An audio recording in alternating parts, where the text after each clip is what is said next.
So, me and my friend Luke Duffy, we worked on an edit for probably about 8 months. And obviously when you're filming at all these spots, we actually filmed it through winter as well, so it's a bit of a struggle with the weather. And you're going to get like some quite funny crashes, and he said he had all these crashes on his computer and didn't know what to do with them, so he just put it out on his Vimeo account, and then someone like took it off his Vimeo account, put it on their YouTube channel, and it like blew up, got so many hits, and yeah, it kind of, I don't know, some of the crashes are pretty ridiculous as well. Yeah. It's quite funny.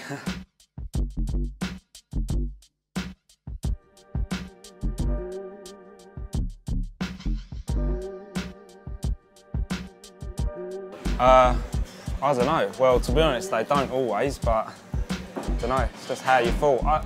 One thing I have tried to do a lot of lately is stretching, because as I've got older, I think it's definitely important to stretch and keep your body agile. So when you do crash, your body's ready for it. Whereas like getting out of bed and sending yourself it's never gonna go well. It's me old Doris. Hello, Mum.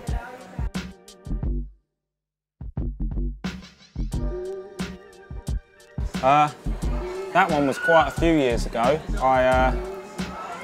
Zach Corby, I just tried a flare onto the resi. Like, I could do them, and I was doing them all right. And I just went up, did it. You see in the video, the kid's like setting up to drop in, and he's like on top, and I just take off, and he just drops in straight under me. And we just, yeah, we go down.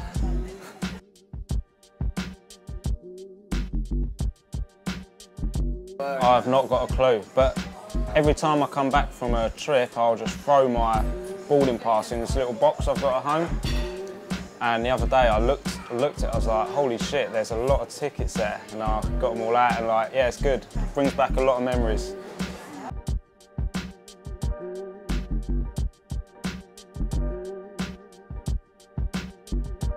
Well, I've rode for Mankind. They were my first bike sponsor.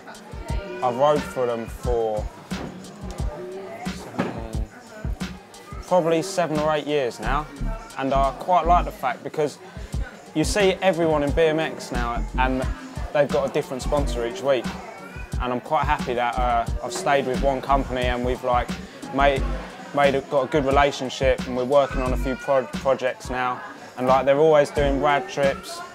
It's good. So, and then yeah.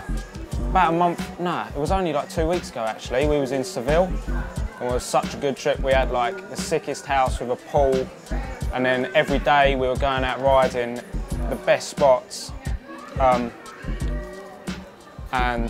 yeah, just a good group of people.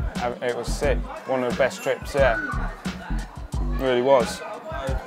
Yeah, living in Essex is pretty good. There's like, got a lot of good friends in Essex. There's good spots like Legacy have just completely rebuilt their park. I actually helped out a little bit with that, which was, I was quite glad to be involved. And also Rom, one of the best skate parks in England. It's got so much history, and like I'm always riding down there.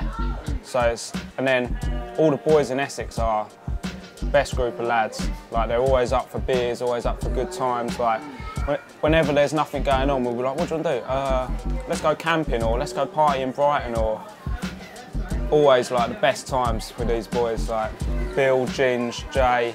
It's sick, yeah. Good group of lads.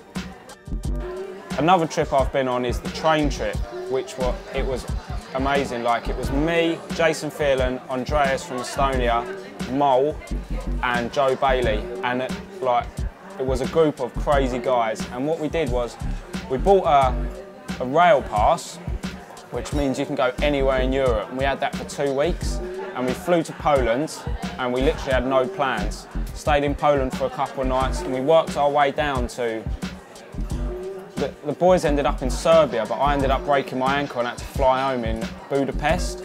But it was still amazing. We went down through Poland. We visited Auschwitz, which is a concentration camp, and it was the craziest place I've been to. It was It's like mad to realise that kind of happened.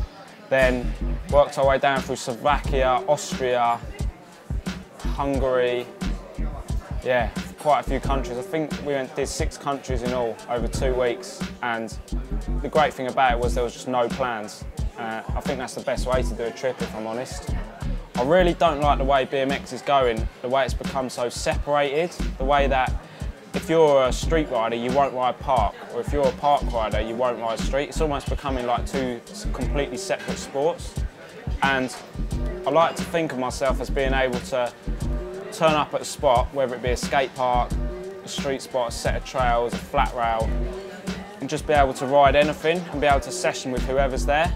And I don't like to think of myself as a park rider or a street rider. I guess I'm just a BMXer. I definitely think NAS is an important part of BMX, especially in the UK, because it's like literally the only contest now. So every year it's so good, everyone comes together, you know, there's boys from, Jason was down from Scotland, all the boys were up from Cornwall, all camping in the same place, like, it was the best times. And obviously I'm looking forward to it again this year. The course is always really good, the riding's always insane. Music, beers, barbecue, it's just good times all round. I really don't like the word pro. I think it gives off the wrong sort of image, because I know for a fact that as soon as I'm not making money anymore, I'll be working and still enjoying BMX exactly the same as I do now. And yeah, I just feel like kids need to I feel that kids need to stop trying to be pro and just enjoy the moment. Do you know what I mean? It's the best years of your life riding a bike, so why are you wasting it trying to get a few free t-shirts? I'm called Mole. Why am I called Mole Rat? What a question. Okay. I've always had like a bit of a skinhead, always had short hair, and we went swimming. I think everyone was hungover, we ended up going swimming, and someone said, oh look, it's a naked mole rat. And it literally stuck. And I don't know if you've ever seen a naked mole rat, but it looks like a dick with teeth. So I'm not too sure about this nickname, but I ain't really got a choice in it, and I've got it tattooed on my leg now, so yeah, I reckon it's there to stay.